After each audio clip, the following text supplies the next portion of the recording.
Autorské čtení z knihy doktora Ladislava Šolce Můj Cheb připravuje na čtvrtek 22. září Chebská knihovna. S velkým ohlasem se loni setkala Šolcova kniha Jak jsem fotografoval Cheb a hned letos v červnu v rámci chebských dvorků spatřil světlo světa jeho druhý titul Můj Cheb. Autor totiž našel, jak vysvětluje, ještě řadu zajímavých fotografií, které si nechtěl nechat jen pro sebe. A přidal povídání. Jak jsme žili, naše rodina, co jsme jedli, čím jsme se zabývali, jak jsme hráli karty, kdo byl můj dědeček, jací byli moji spolužáci, jaké jsem měl hračky nebo po jakých hračkách jsem toužil. A také rozhovory s šesticí Chebanů na místní témata. Máme puštěný video? No neboj se. Ještě, že tady máme několik filmů.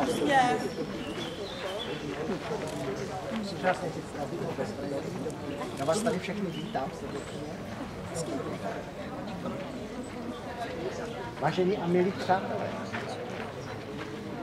vítám vás tedy na slavnostním křtu mého druhého rodáckého opusu, knížky s názvem Můj Cheb. Někde jsem ji tady měl, ale zmizela. Asistentka. Děkuji. Zde to je kniha tato.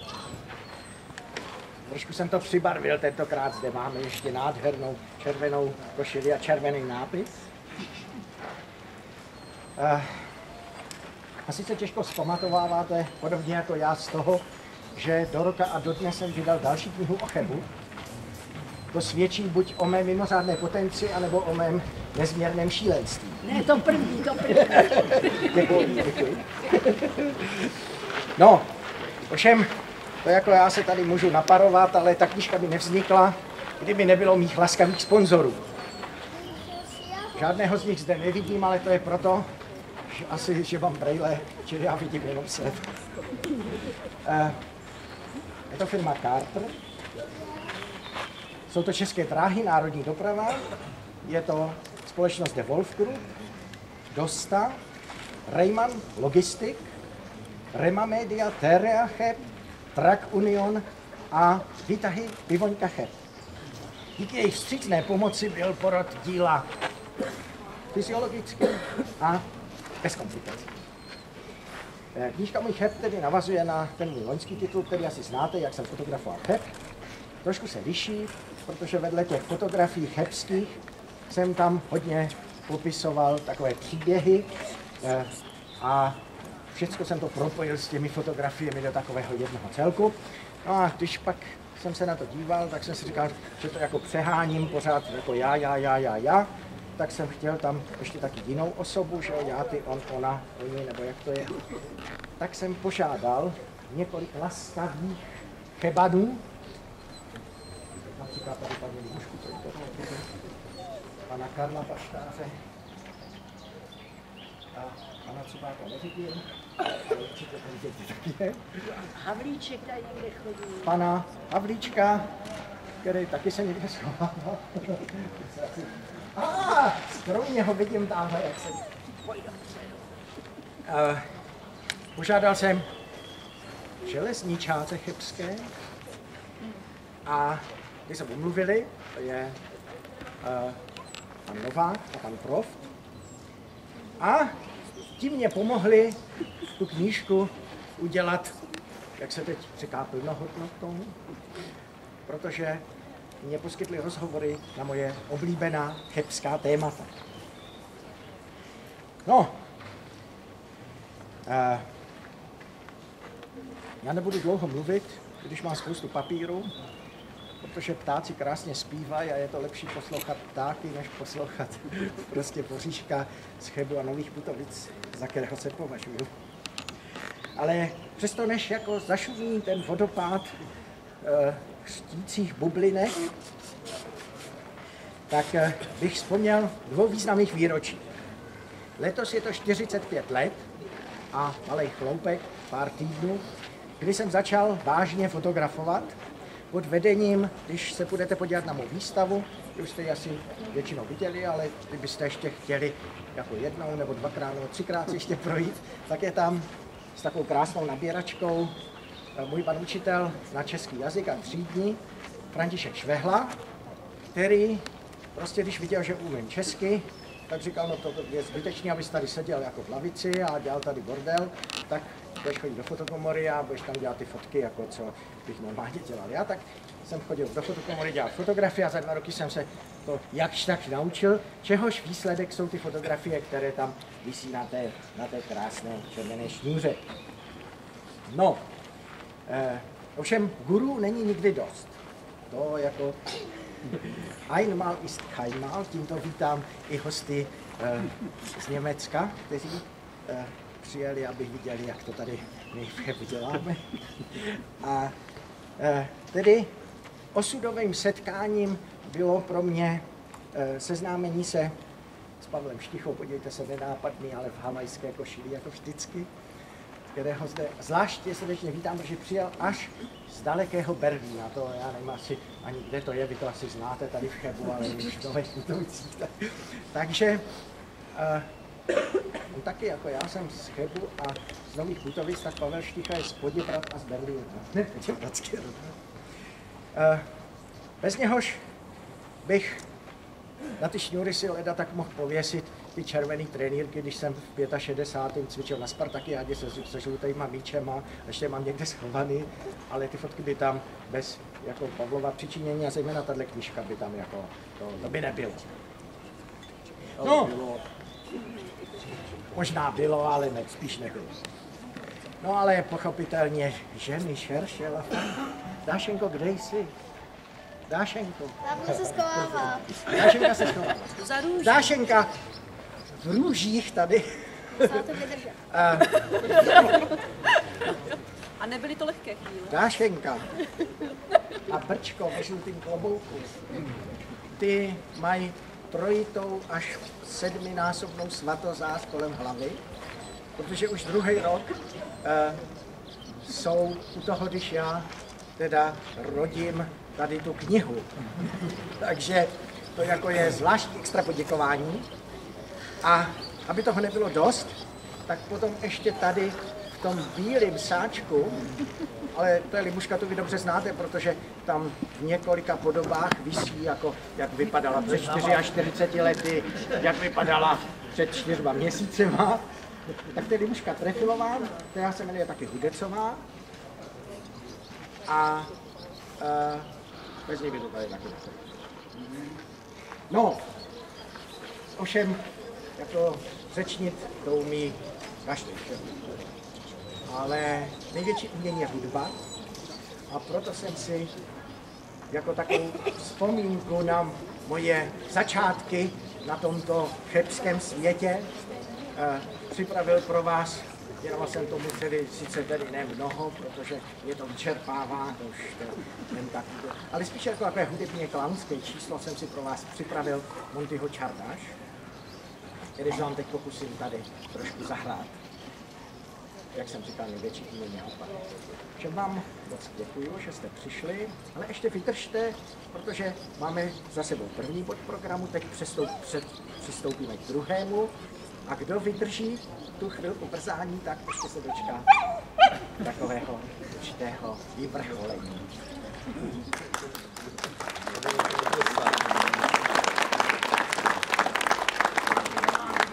Vůbec.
jsem to cvičil, já jinak už 40 let nehraju, jo. Tak, to bylo už předčíslo tomu nejdůležitějšímu, co teď přijde. A to je slavnostní křest. Máme knihu, máme křtitele. Jana. Láďu přijde. Nepolejvejte to. To jsem si... Máte otevřený? Puste do toho. Vyčkejte času. Kdybyste během toho někdo dostali žízeň, tak už... Výborně, už to lejem, krásně všecko, ať je každá stránka nádherný. Výborný.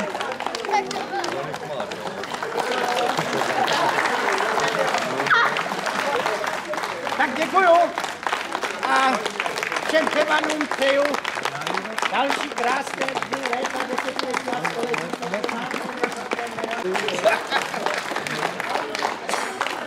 Co pak?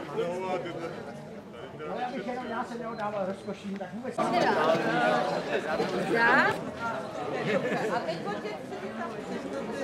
To tady nechám a musíš, aby... Všecko bude za chvilinku, vteřinu.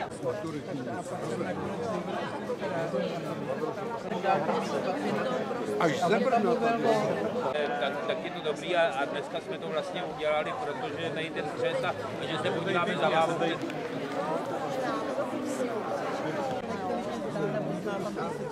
Taky jsem objevil.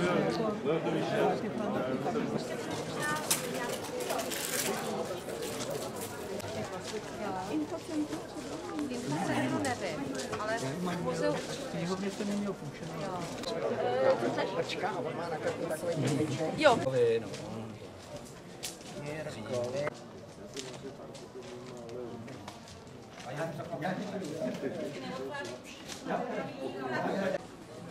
Jak se to jmenuje z toho města? No to je dlouhý. Já bych ti přál vidět můj cestovní deníček ze Skot. A ještě tuhle? No jistě.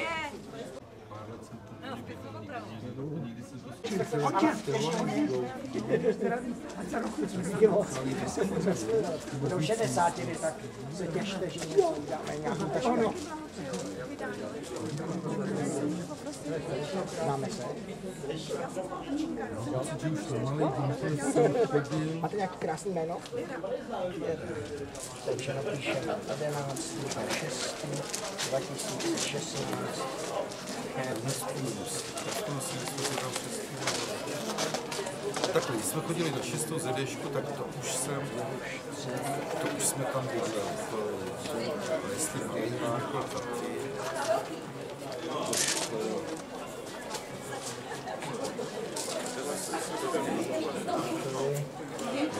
Máme 4 roky jsme tam byli.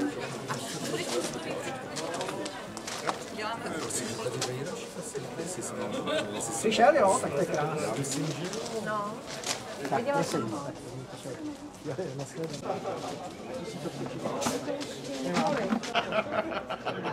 Proto já, když vidím ty pelíčky.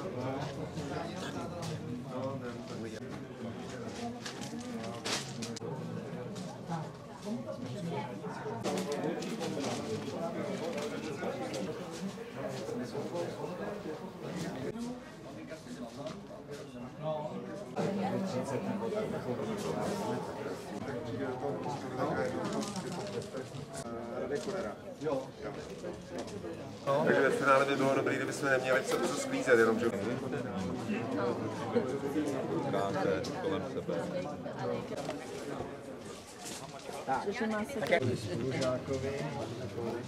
Pane náměstku, byste mohl ukázat titulek? Prosím vás, a mě vedle pana náměstka. Ano, jste tam. Kdybyste mě mohl vyfotit, ano. Tak to určitě praskne čoška. Tak.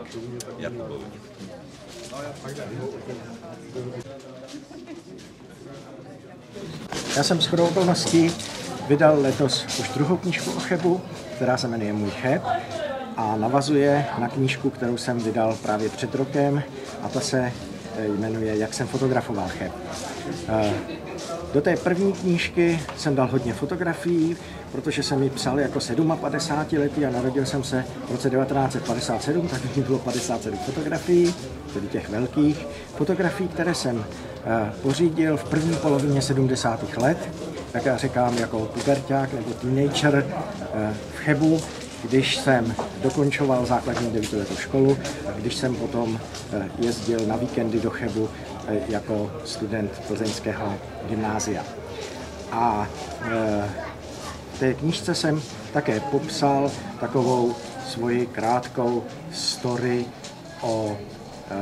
o tom, jak jsem začal fotografovat, jak se tehdy před těmi skoro 50 lety fotografovalo, jak jsme v těch koupelnách měli ty zvětšováky, leštičky a tohle to všechno možné a ty lázně, jak to bylo všechno jinak a dneska, že už můžeme fotografovat s mobilním telefonem a poslat to okamžitě do celého světa. No a našel jsem ještě řadu zajímavých fotografií a bylo mě líto si je nechat, jak se říká, pro sebe. A tak jsem z nich sestavil druhou knížku a protože rád vyprávím a vzpomínám na ty doby a rád vyprávím ty příběhy a vlastně vždycky si uvědomím, jak je to jakoby úplně jiný svět, to, co bylo před těmi 50 lety, tak jsem navostřil tušku a udělal jsem další knížku, tedy tuto dnešní Můj Cheb, kterou jsme dneska křtili. A v té knížce mám více textu a více takových, až bych řekl, skoro intimních příběhů o tom, jak jsme žili, naše rodina, co jsme jedli, čím jsme se zabývali, jak jsme hráli karty, kdo byl můj dědeček, jaký byli moji spolužáci, jaký jsem měl hračky, nebo po jakých hračkách jsem toužila, který jsem neměl a tak dále. Oslavuju tam také pochopitelně svůj rodný Cheb ve zvláštní kapitole, která se jmenuje stejně jako ta knížka, tedy Můj Cheb. A jsem byl překvapený, Karel IV. Byl snad nejméně 10krát tady v Chebu. No a to je vlastně takové pokračování tedy toho loňského titulu, jak jsem fotografoval Cheb. Protože jsem ale v určitém okamžiku začal pochybovat o tom, že to pořád já a my, tak jsem si říkal, že do toho zavedu ještě nějakou další osobu, že to nebude jenom ich forma, jak se říká v německé literatuře. A tak jsem na svoje oblíbená chebská témata, divadlo chebské, chebské nádraží, Kučerovci, Eska, já jsem měl 2 kola z Esky, takového toho pionýra, poloviční kolo a pak už velký kolo, to jsou Eska Sport. A je taky na titulu té knihy před tím viaduktem chebským nebo františkolázeňským, jak mu budeme říkat. Tak a ještě jsem tam taky chtěl trošku si osvětlit jedno téma, a to je Big Beat a pop music, ke kterému já, když jsem byl malej, jsem měl hodně daleko jako houslista. No tak jsem požádal 5 lidí v Chebu o rozhovory. O chebském nádraží jsem dokonce hovořil se 2, takže vlastně 6 lidí. A tu knížku jsem proložil takovými interview na tahle ta moje oblíbená chebská témata. Takže myslím, že ty lidi, kteří najdou odvahu si tu knížku koupit, nejvíc se dá sehnat v Chebu anebo na internetu u mě přímo, tak že jako to ocení, že jsem tedy byl schopen se od sebe trošku odpoutat a že jsem tedy, že jsem oslovil tyhle významné chebské osobnosti, které mě tu knížku osvěžily. O divadle mluví Libuška Tojbnerová, o Esce pan Cupák, který designoval tu skládačku, na tu železniční problematiku, to znamená nádraží 151 let, že jo, výročí plus železniční uzel významný, kdysi, dneska zrovna ne teď, ale jistě v budoucnu zase bude, protože to je fantastická poloha chebské nádraží. No tak tam mám Stanislava Nováka a Petra Profta, kteří mě to všechno přiblížili, osvěžili. Hodně jsem se toho vlastně dozvěděl i od pana inženýra Omelky. No a Kučerovce Vladimír Havlíček, který dneska jim dělá tedy ne mladým kučerovcům, ale veteránům, že jo, MDO, Cheb, veteráni, tak jim dělá takového frontmana, to jsem ani nevěděl. No a Karel Baštář, tedy pop music, půl století, prostě s Big Beatem v Chebu. A myslím, že jsem už na nikoho nezapomněl, tak to je takový dárek Chebanům od Chebanů, který já jsem jim ještě v téhleté nové své knížce Můj Cheb přinesl. Křest, jak se vám líbil? No tak pochopitelně každý křtitel se modlí už večer dopředu, aby bylo dobrý počasí. Loni bylo strašně horko, to se mě málem rozklížily housle, když jsem křtil, ale to jsme naštěstí na to byli 3, ještě s Petrem Nejtkem a Mišou Janašcovou. A tak letos jsem to vzal do ruky sám, protože Péťa Nejtek je někde na Šumavě, tak jsem musel vyšvihnout Montyho Čardáš solo. A tak jsem rád, že přišli moji fanoušci, přijel můj kamarád z Berlína, přijel můj kamarád z Waldheimu, byla tady skupina z Facebooková, mých jako chebských kamarádů, spousta spolužáků a tak dále. Takže mě to moc potěšilo a já se vždycky snažím, aby při těch zahájeních mých výstav, nebo tedy při takovém křtu, který navazuje na mou výstavu a na mou knížku, tak aby byla trošku legrace, aby si to ty lidi užili, aby nepřešlapovali, nečekali, kdy už bude konec. No tak doufám, že se mně to podařilo, snad jsem byl dostatečně stručnej a snad moje hra nebyla příliš falešná. Poslední věc, ta druhá knížka, vždycky se říká třeba u kapel, že druhý album potvrdí kvalitu kapely, ale pak co ta třetí? Jak je to s vámi? Už jste na tohle téma mluvil se svými fanoušky, nebo už jste o tom sám uvažoval? No tak pochopitelně moji fanoušci vidí tu lehkou knížku před sebou a ono to zase není tak lehké to dát dohromady. Já trošku, teď je to příliš čerstvé a trošku váhám, ale upřímně řečeno, že bych chtěl v tomhle projektu, tom knižním, ještě pokračovat do třetice, jak se říká, všeho dobrého, tak to si dvakrát rozmyslím, ale to neznamená, že tedy, jak se říká, budu sticha, to tedy mlčet nebudu. Já mám příští rok, kdybych se toho náhodou dožil, tak mám 60. Už pracuji na tom, abych měl výstavu jak v Chebu, tak v Praze. A pochopitelně tam zase chci ukázat něco jiného, nejenom, že jsem před 50 lety jako měl fotoaparát a trošku jsem fotografoval. A tak bych teď řekl tu okřídlenou větu, nechte se překvapit. Milane, ty už máš ode mě knížku nebo nemáš? No, ještě ne. Že jsem se k tomu dostal. Nemel. Je to tam? Mnohokrát. Já se nevdávám, pardon. Tak, pana profesora jsem nevítám.